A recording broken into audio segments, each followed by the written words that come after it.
Baru-baru ini pihak Kemensos akhirnya buka suara terkait laporan dari Dodi Sudrajat atas pengumpulan donasi rumah gala yang diinisiasi oleh Marisha Icha karena diduga tidak memiliki izin resmi.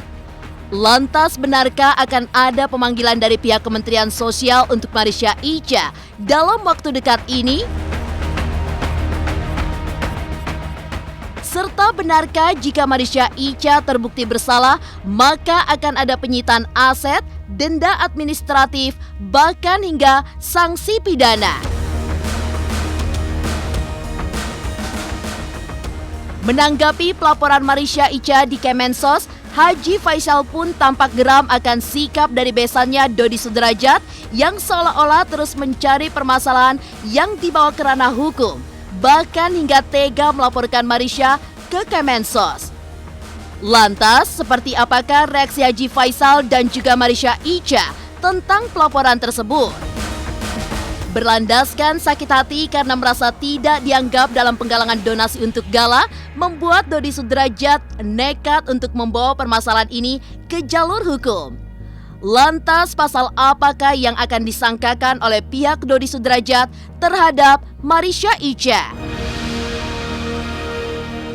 Pemirsa, bersama Intens Investigasi, kami hadirkan kabar terkini, terpercaya, dan teraktual.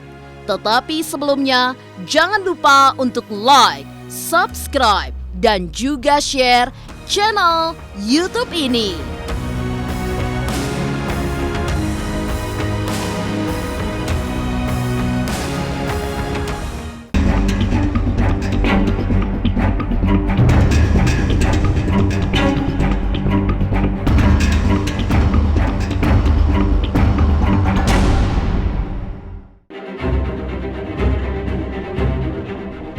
Polemik yang menyeret nama Dodi Sudrajat ternyata berbuntut panjang. Selain bermasalah dengan besannya, Dodi kini juga melaporkan sahabat Vanessa Angel Marisha Icha ke Kemensos terkait penggalangan donasi rumah gala yang menurutnya diselenggarakan dengan tanpa izin resmi. Terkait laporan Dodi tersebut, pihak Kementerian Sosial pun buka suara.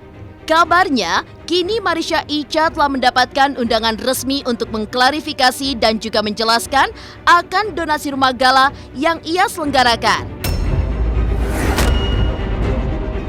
Tentu saja, dalam pemanggilan Marisha Icha kali ini, Kemensos masih mendahulukan azas praduga tidak bersalah. Kendati demikian, benarkah jika Marisha Icha terbukti bersalah, akan ada penyitaan aset hingga denda administratif, bahkan hingga sanksi pidana? Dalam Permensos memang kita bagi menjadi dua, ada sanksi administratif, ada pidana. Memang kami kan sedang mempelajari, bahkan kami sudah melayangkan undangan kepada yang bersangkutan untuk klarifikasi. Jadi intinya kami tetap juga melakukan asas praduga tak bersalah dulu ya. Nanti kita akan coba klarifikasi penjelasan beliau seperti apa gitu kan. Nah, karena tadi kita juga tetap mendahulukan asas-asas praduga tak bersalah, apalagi yang bersangkutan juga kooperatif. Kami sudah melakukan komunikasi beberapa kali, siap menyampaikan penjelasan. Nah, makanya nanti kami juga tinggal menunggu waktu sih. Tapi ini sekali lagi bahwa kita bicara dari sisi regulasinya, aturan, tidak di luar itu gitu kan. Karena kita tahu lah kalau di luar kan ramai banget ya. Enggak, kita kan lihat dari Undang-Undang 9 kan, dari peraturan pemerintah, Permensos. Nah, ketika misalnya dia sudah memenuhi unsur itu, kemudian bisa tidak berizin, nah nanti tentu ada tindakan-tindakan yang kita lakukan selanjutnya terhadap penyelenggara. Undang-undang mengatakan apabila memang patut diduga ada penyalahgunaan dana itu baru dia akan lari ke arah pidana kan. Tapi kalau misalnya tidak, ternyata masih betul digunakan peruntukannya, berarti kan masih administratif. Nah, intinya bahwa kami akan mendengarkan dulu nanti penjelasan dari yang bersangkutan ya. Tetap kita praduga tak bersalah lah ya. Terkait pengaduan Dodi Sudrajat tentang penggalangan dana yang digagas oleh Marisha Icha, pihak Kementerian Sosial pun juga menjabarkan lebih lanjut terkait aturan perundang-undangan yang berlaku hingga pasal-pasal yang mengaturnya secara detail. Lantas seperti apakah keterangan lengkap dari pihak Kemensos terkait penggalangan dana dalam aturan perundang-undangan? Dan benarkah penggalangan donasi itu sendiri tidak bisa dilakukan oleh persorangan? Terkait memang penggalangan dana, kita memiliki Undang-Undang Nomor 9 Tahun 61 ya tentang pengumpulan uang atau barang. Kemudian juga ada Peraturan Pemerintah Nomor 29 Tahun 80 dan yang lebih teknis adalah Peraturan Menteri Sosial Nomor 8 Tahun 2021.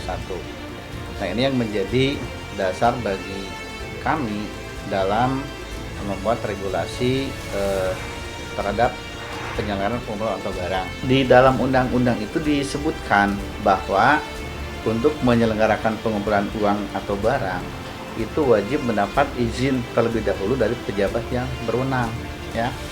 Jadi siapapun itu ketika melakukan pengumpulan atau barang, dia wajib mendapat izin dari pejabat yang berwenang. Siapa yang disebut pejabat berwenang? Nah, di dalam undang-undang di pasal 4 disebutkan, pertama, pejabat yang berwenang memberikan izin pengumpulan atau barang adalah Menteri Kesejahteraan Sosial apabila ruang lingkup pengumpulannya itu dia wilayah negara kesatuan Indonesia. Kedua itu gubernur apabila dia pengumpulan sumbangannya itu hanya satu wilayah provinsi. Terus kabupaten kota, kalau dia hanya kabupaten kota maka itu kewenangan wali kota atau bupati. Nah, itu dari sisi perizinan. Kemudian sebetulnya siapa sih yang boleh melakukan pengumpulan atau barang, ya? Apakah setiap orang, setiap lembaga boleh? Dalam peraturan tadi disebutkan kalau di dalam undang-undangnya bahwa izin untuk menyerahkan pengumpulan uang atau barang itu diberikan kepada perkumpulan atau organisasi kemasyarakatan. Nah, kemudian di dalam peraturan pemerintah 29 juga ditegaskan di pasal 3 bahwa usaha pengumpulan sumbangan dilakukan oleh organisasi dan berdasarkan sukarela tanpa paksaan langsung atau tidak langsung. Kalau di Permensos 8 2021 dipertegas lagi bahwa penyaluran PUB dilaksanakan oleh masyarakat melalui organisasi kemasyarakatan yang berbadan hukum. Itu lebih spesifik lagi. Jadi tidak semua organisasi kemasyarakatan pun bisa melaksanakan pengumpulan uang atau barang.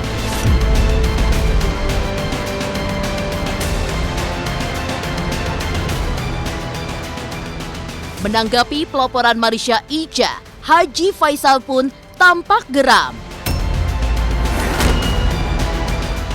Lantas seperti apakah reaksi Haji Faisal dan juga Marisha Icha terkait pelaporan tersebut? Pemirsa, pastikan tetap di Intens Investigasi.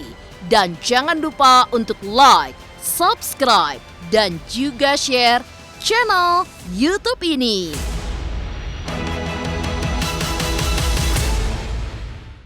Halo, aku Bunga Zena. Saksikan terus Intens Investigasi yang tayang 3 kali sehari, Senin sampai Sabtu. Dan jangan lupa kalian like, share, dan subscribe.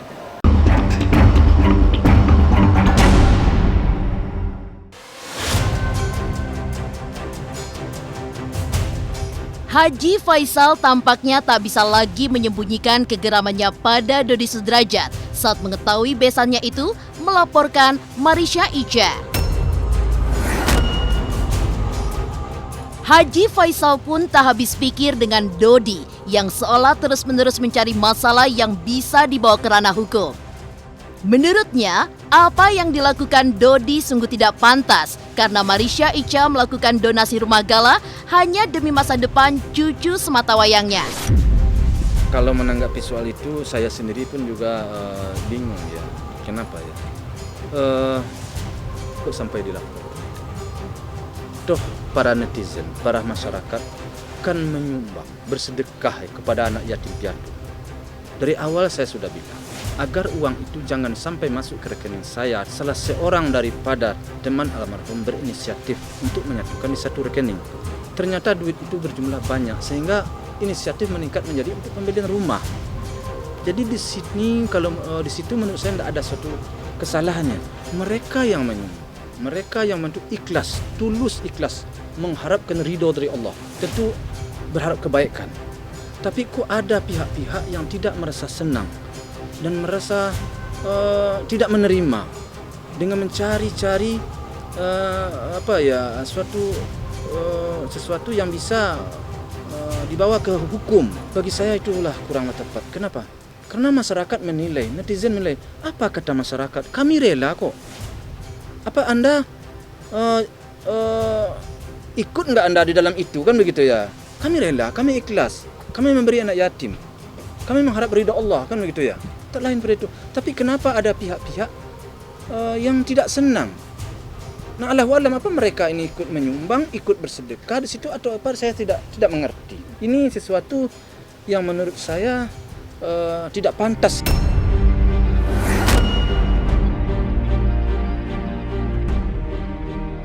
Terkait kasus penggalangan donasi rumah gala yang dipermasalahkan Dodi Sudrajat hingga ke Kementerian Sosial, Marisha Icha pun melalui kuasa hukumnya buka suara.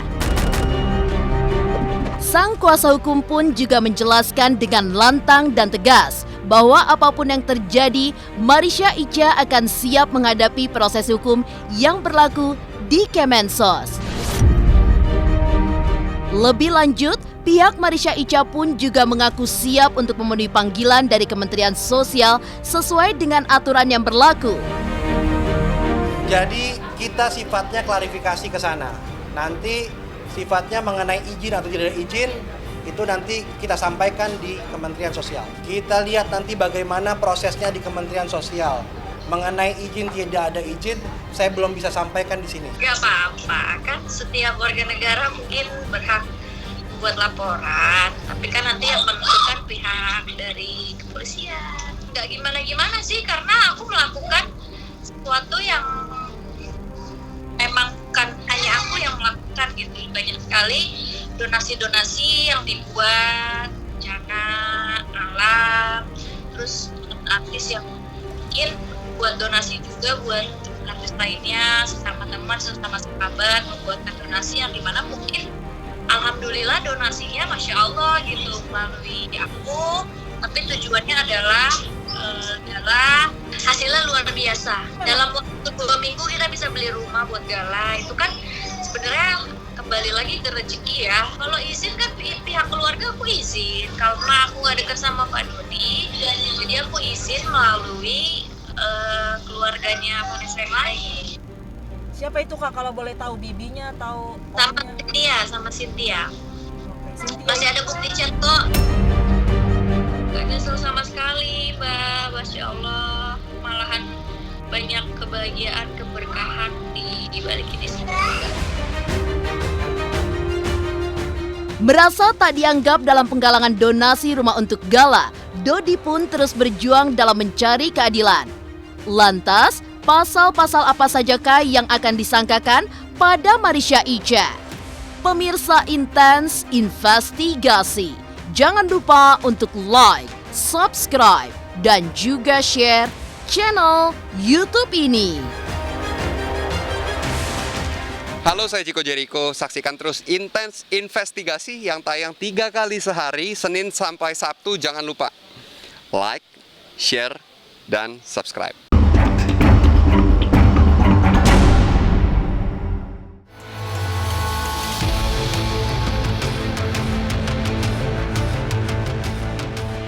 Mengurut dari permasalahan awalnya, Dodi Sudrajat merasa tidak terima dengan adanya penggalangan donasi rumah gala yang tanpa seizinnya. Bertolak dari alasan tersebutlah, akhirnya Dodi pun nekat membawa masalah itu ke ranah hukum. Melalui kuasa hukumnya, Dodi pun juga menghimbau pada masyarakat untuk tidak menudingnya mengada-ngada tentang laporan donasi rumah gala tersebut. Pasalnya, donasi masyarakat dengan jumlah sedemikian besar memang telah diregulasi dalam undang-undang. Bahkan barang siapa yang melanggarnya, maka akan mendapat sanksi pidana maksimal 3 bulan penjara. Lantas, pasal-pasal apakah yang disangkakan pihak Dodi Sudrajat pada Marisha Icha? Serta bagaimana pulakah tanggapan Sunan Kalijaga sebagai mantan kuasa hukum Dodi Sudrajat? Saya kurang sependapat ya, artinya kalau bicara mengenai donasi, nah donasi itu kan open donasi untuk apa?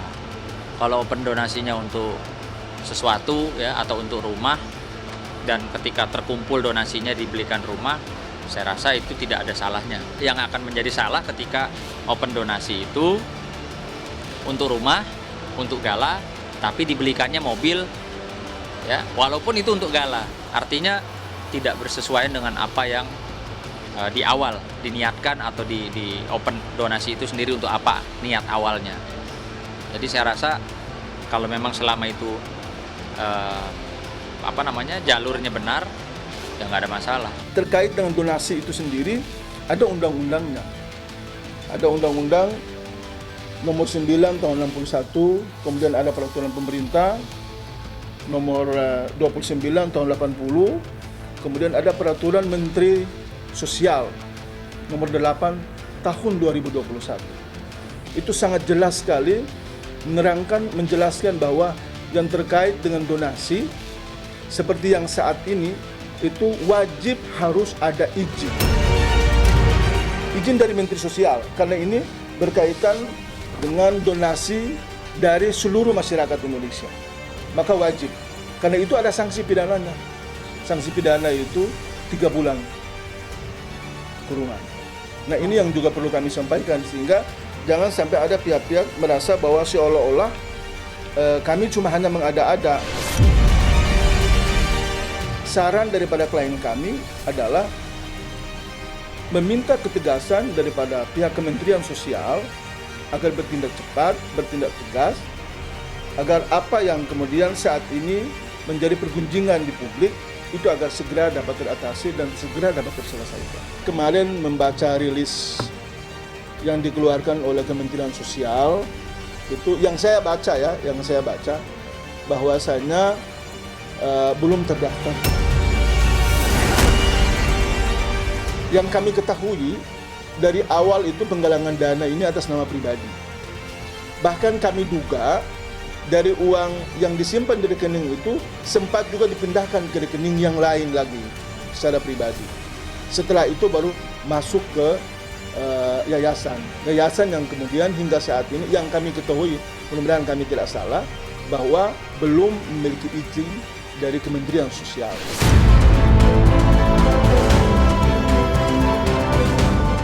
Di sisi lain, dalam sikap diamnya atas laporan yang terus-menerus dibuat Dodi Sudrajat, Haji Faisal pun sebenarnya memendam harapan mendalam pada besannya itu. Bagaimana tidak, Haji Faisal mengaku masih ingin menempuh jalan damai dengan Dodi tanpa ada lagi laporan-laporan hukum yang memperkeruh suasana. Baginya, polemik yang melebar ke segala arah ini harus segera dihentikan demi masa depan Gala Sky suatu saat nanti.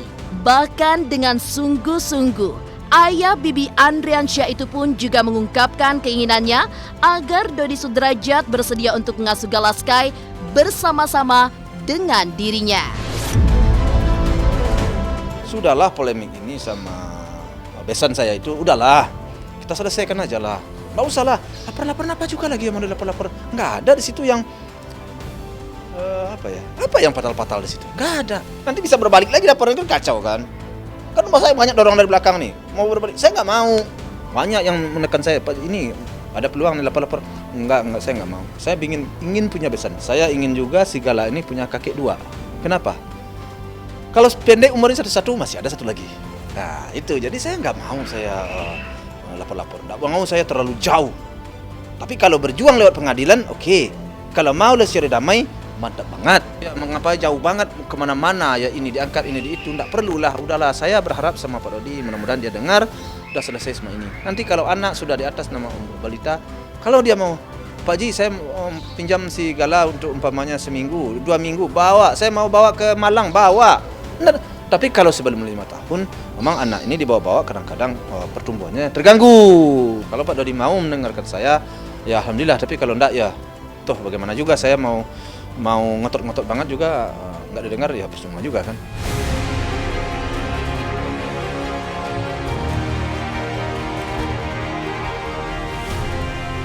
Demikian pemirsa, kabar terkini, terpercaya, dan teraktual yang kami hadirkan hari ini.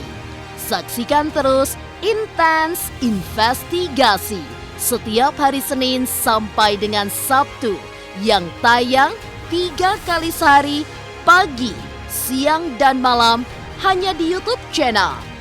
Dan pastikan jangan lupa untuk like, subscribe, dan juga share channel Intens Investigasi.